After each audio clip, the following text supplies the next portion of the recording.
It was a typical Tuesday in the city's financial district, people hustling, coffee in hand, minds on business. The air was crisp, the sun just beginning to peek between the glass towers, and the sidewalks pulsed with the rhythm of daily life. Suits and sneakers, briefcases and backpacks, all moving in a practiced choreography that had become second nature to the city's workforce. No one suspected that today would be any different from the last. The First Sovereign Bank stood at Elm and 12th, its granite facade projecting unshakable security. For decades it had been a fixture of the neighborhood, a place where fortunes were stored, and trust was built brick by brick. Its imposing columns and heavy doors seemed to promise safety to everyone who passed by, a silent guardian watching over the city's wealth. Inside, the morning rush faded to a quiet routine, tellers counting cash, loan officers with clients, the hum of computers, the scent of fresh paper and coffee mingled in the air.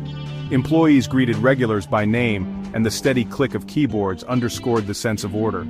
It was a world of numbers and trust, where every detail was accounted for and every transaction followed a script. Security was tight, silent alarms, motion detectors, cameras everywhere, monitored by a remote team. Every corner was watched, every door electronically logged. The staff took comfort in the layers of protection, confident that nothing could slip through unnoticed. The bank's security protocols were the result of years of planning and investment, designed to deter even the most determined intruder.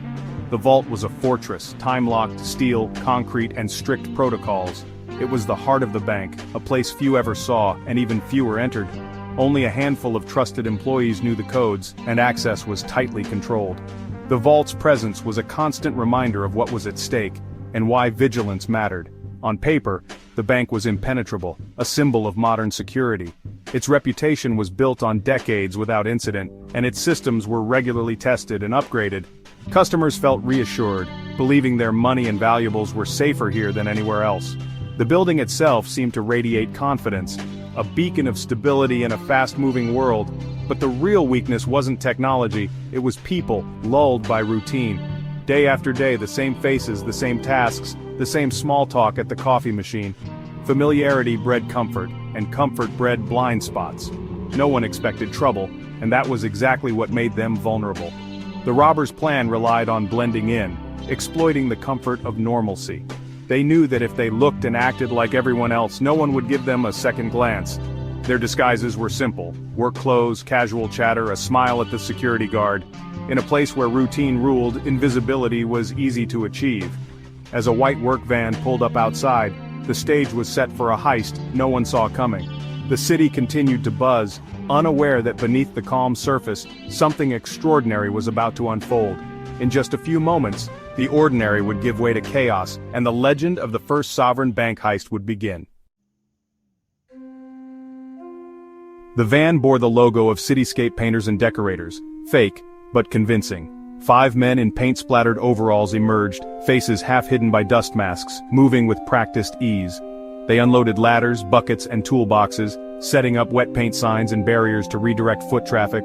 Their leader carried a forged work order, bank letterhead, fake manager's signature, detailed job description.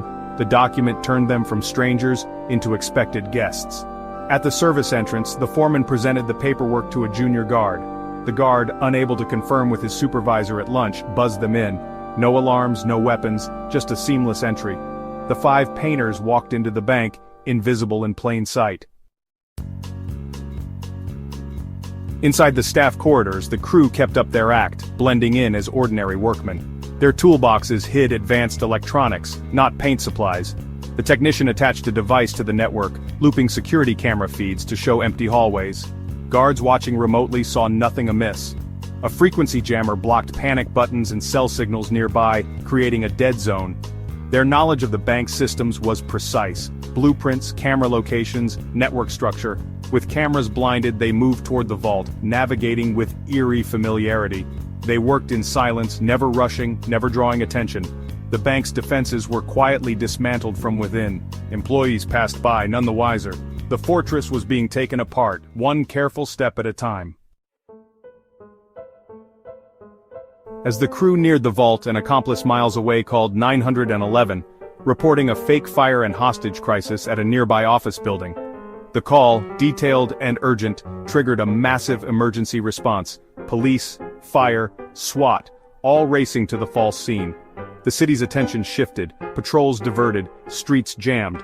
For the robbers, this chaos was perfect cover. Even if an alarm sounded, police would be delayed. The distraction lowered alertness everywhere else. The city's emergency protocols had become the robbers' shield. Back at the bank, the foreman checked his watch. Their window was open. The real crime unfolded in silence while the city chased shadows. The vault was now theirs to breach. At the vault, brute force was out of the question. The team knew that any sudden move, any loud noise, would trigger the alarm system and bring the entire operation to a grinding halt. This was not a job for sledgehammers or explosives. Instead, it demanded patience, finesse, and a deep understanding of the vault's defenses. The technician unpacked a compact thermal lance, a tool more often seen in industrial workshops than in the hands of thieves. Every movement was deliberate. The lance was carefully muffled by an insulated blanket, not just to contain the noise and heat, but to prevent any stray sparks from setting off hidden sensors. The air was tense, every breath measured. They targeted a precise spot near the locking bolts, heating the metal to expand and stress the mechanism. The technician's hands never trembled, even as the steel began to glow. This was a game of millimeters. Too much heat and the bolts might fuse. Too little and the mechanism would remain locked tight. The process was slow, almost agonizing, but every second counted. Patience was key. Infrared sensors monitored the temperature, every move calculated. The team watched thermal imaging displays tracking the heat as it crept through the metal. They communicated in whispers, relaying data and adjusting their approach. It was a delicate balance between speed and stealth. Meanwhile, a diamond-tipped drill made a tiny hole in the wall for a fiber-optic camera, confirming the location of their target boxes. The drill was nearly silent, its vibrations dampened by layers of padding. Through the camera, they could see the prize, rows of safe deposit boxes, untouched and waiting. This was a surgical strike, not a smash and grab. Every member of the team had a role, each action choreographed in advance. They moved with the precision of surgeons, tools laid out like instruments on a tray. There was no room for improvisation, only execution. After nearly 2 hours, the bolts warped enough for a hydraulic spreader to force the door open, quietly. The spreader worked slowly, applying pressure until the steel finally yielded. There was no dramatic bang, just the soft groan of metal under strain. The vault swung open with a heavy sigh, not a crash. The sound was almost gentle, a reward for their patience and restraint. For a moment, time seemed to stand still as the team stared into the darkness beyond the door. No alarms, no chaos, just science and precision. The team entered, undetected. Their plan had worked flawlessly, every detail accounted for. They moved quickly but calmly, knowing that the hardest part was behind them.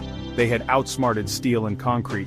Years of planning, hours of tension, and a few moments of perfect execution had brought them to this point. The vault's defenses, once thought impenetrable, had been quietly defeated. The hardest part was over, but as they caught their breath, they knew the night was far from finished. The real challenge, getting out with the prize, was just beginning.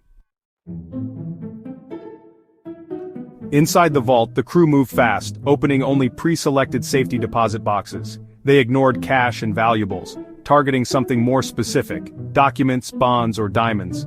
Loot secured, they reversed their steps, removing tools, patching holes, erasing evidence. The vault door was left slightly ajar to confuse investigators. No fingerprints, no DNA, no trace. They exited as they entered, calm, unnoticed, faces hidden. Ladders and toolboxes loaded, wet paint signs removed. The van pulled away, blending into traffic. 4 hours in the city's most secure building, and no one noticed. The illusion held to the end. The perfect crime vanished into the afternoon. The heist wasn't discovered until the next morning. A manager found the vault door ajar, assuming a malfunction. Security was called, then technicians. Until the truth dawned, the vault had been expertly breached. Police arrived 16 hours after the robbers had left. The scene was spotless. No forced entry, no unauthorized access logs. Security footage showed only empty hallways for 4 hours. Investigators found a patched hole in the wall and scorch marks by the lock. Staff remembered a painting crew, but nothing unusual.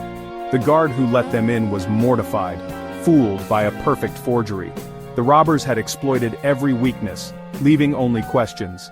The investigation had barely begun.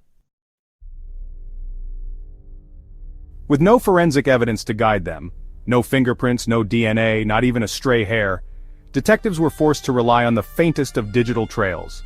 Their first breakthrough came when they traced the fake painting company, used as a front for the heist, to a burner phone registered under a false name.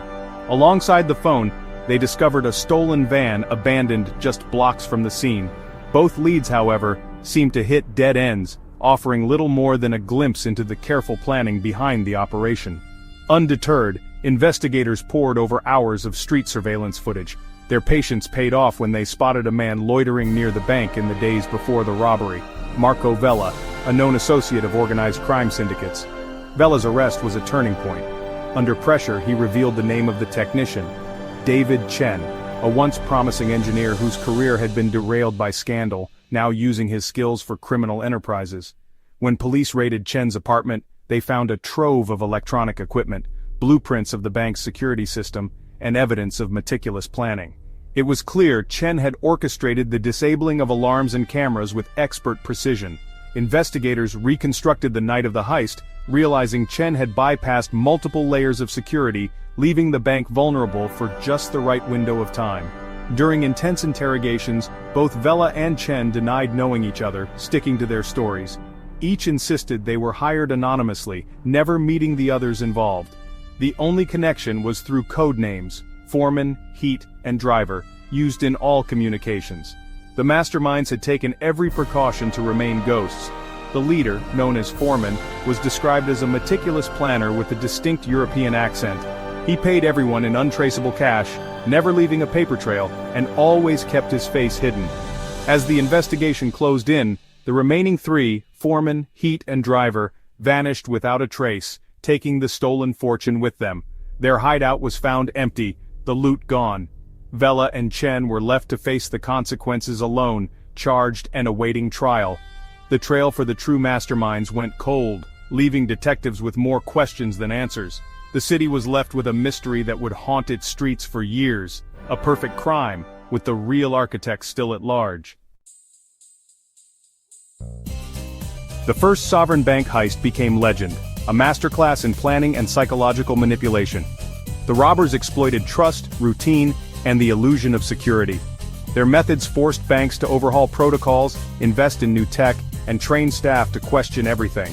The identities of the three vanished robbers, including the enigmatic Foreman, remain unknown. The contents of the stolen boxes were never revealed, fueling endless speculation. Vella and Chen were convicted, but the masterminds vanished.